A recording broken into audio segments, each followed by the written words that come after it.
I am the Tofu Golem. Please enjoy the video. In this video, I will explain how to make Alfredo sauce with cottage cheese. First, gather your ingredients. 16 ounces of cottage cheese, 1/4 cup of milk, 2 cloves of garlic, salt, and pepper. Combine the cottage cheese and milk in a high-speed blender. Add the minced garlic, 1/4 teaspoon of salt, and a small pinch of black pepper.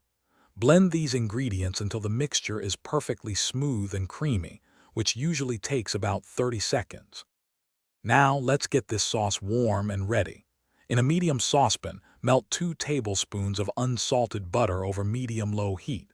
Once the butter is melted, carefully pour in your smooth cottage cheese mixture from the blender. Stir the sauce continuously with a whisk or spoon. Keep stirring for about 3 to 5 minutes, ensuring it heats through evenly without boiling.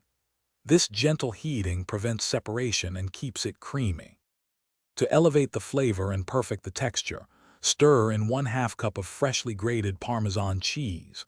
This adds a classic Alfredo richness. Next, incorporate 2 tablespoons of fresh chopped parsley for a vibrant color and a hint of herbaceousness.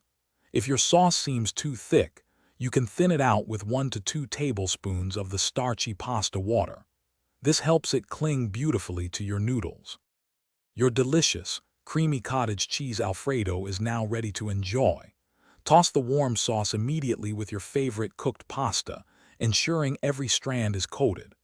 Garnish with a little extra grated Parmesan cheese and a fresh grind of black pepper for a final touch. This sauce is a fantastic, lighter alternative to traditional Alfredo. Remember to check the description for a link to a great book about money and other deals. Enjoy your meal. Thanks for watching. Consider subscribing if we helped you today.